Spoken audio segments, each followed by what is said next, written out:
প্ৰত্যেক মাহৰ শেষ ৰবিবাৰে প্ৰধানমন্ত্ৰী নৰেন্দ্ৰ মোদী ডাঙৰীয়াই মন কি বাত ৰেডিঅ' আৰু টেলিভিশ্যনৰ যোগেদি প্ৰচাৰ কৰে আৰু অসমৰ প্ৰায় 26,000 পুলিং বুথত আমাৰ বিজেপিৰ কৰ্মকৰ্তাসকল আৰু ৰাইজে লগ লাগি মন কি বাত অনুষ্ঠান উপভোগ কৰে।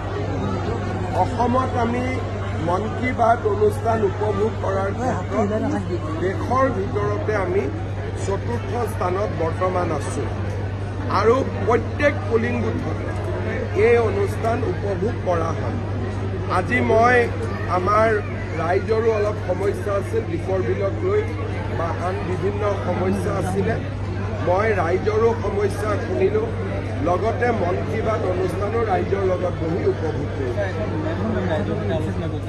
ইয়াতে দীপৰ বিলত দাঁতি কাষৰীয়া ৰাইজৰ এটা সমস্যা থাকে। মাছ মাৰাৰ পৰা আৰম্ভ কৰি লেণ্ড ৰাইটছলৈকে ইক' চেঞ্চিটিভ জোনলৈকে আমি বহুতখিনি সমাধান কৰি আনিছোঁ, যাতে পৰিৱেশটো বজাই ৰাখিব পৰা যায়, দীপৰ বিলো ভালে থাকক, ৰাইজেও ভালে থাকক। লাহে লাহে প্ৰায় 90% সমস্যাৰ সমাধান হৈ আহিছে। সেই বিষয়ে ৰাইজৰ পৰা অলপ ৰাইজৰ ক'বলগীয়া আছিল, মই গোটেইখিনি শুনি লৈছোঁ।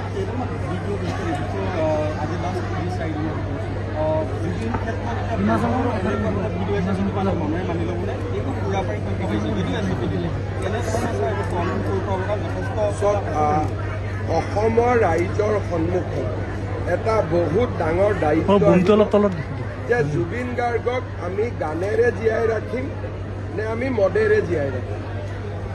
এচাম উদণ্ড ল'ৰাই বা এচাম উদণ্ড ব্যক্তিয়ে জুবিন গাৰ্গক মদেদি জীয়াই ৰাখিব বিচাৰে, কিন্তু অসমৰ 3,50,00,000 মানুহে জুবিন গাৰ্গক সৃষ্টি, গান আৰু তেওঁৰ প্ৰতিভাৰ জৰিয়তে জীয়াই ৰাখিব খোজে।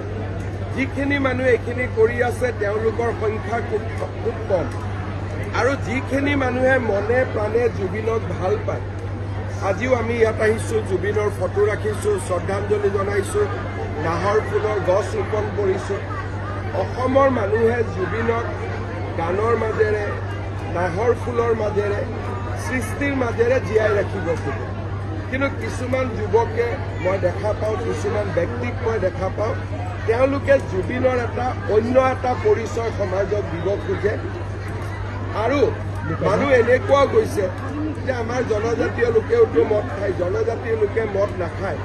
জনজাতি লোকে পৰম্পৰাগত পানীয় খায়, তাক মদ নুবুজায়, সাজক মদ নুবুজায়, দহিক মদ নুবুজায়। এইবিলাক কথা ক'ব নালাগে, কাৰণ মদ খাবৰ কাৰণে, দোকান খুলিবৰ কাৰণে পাৰ্মিশ্যন লাগে, সাজ খাবৰ কাৰণে পাৰ্মিশ্যন নালাগে, ৰহি খাবৰ কাৰণে পাৰ্মিশ্যন নালাগে, আপং খাবৰ কাৰণে পাৰ্মিশ্যন নালাগে।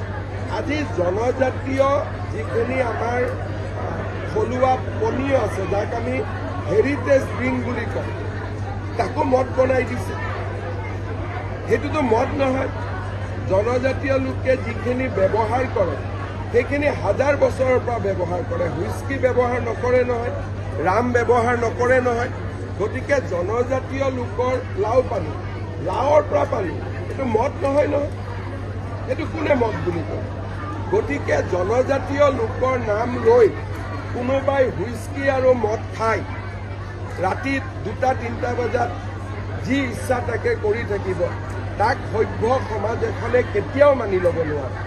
সেইকাৰণে মই সকলোকে অনুৰোধ কৰিম যে জুবিনক গানৰ মাজেৰে, নাহৰ ফুলৰ মাজেৰে, সৃষ্টিৰ মাজেৰে জীয়াই ৰখাৰ আমাৰ যিটো প্ৰয়াস, তাত আমি আগবাঢ়িব লাগে।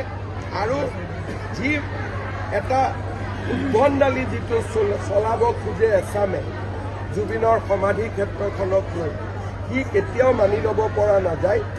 আমি বিচাৰোঁ যে জুবিনক ভাল পোৱা মানুহখিনিয়ে চৰকাৰক সহযোগিতা কৰে, জুবিনক ভাল পোৱা মানুহখিনিয়ে নিজে সিদ্ধান্ত লওক যে জুবিন ক্ষেত্ৰক আমি এটা মন্দিৰলৈ ৰূপান্তৰ কৰিব খোজোঁ, জুবিন ক্ষেত্ৰক আমি এখন তীৰ্থস্থানলৈ ৰূপান্তৰ কৰিব খোজোঁ।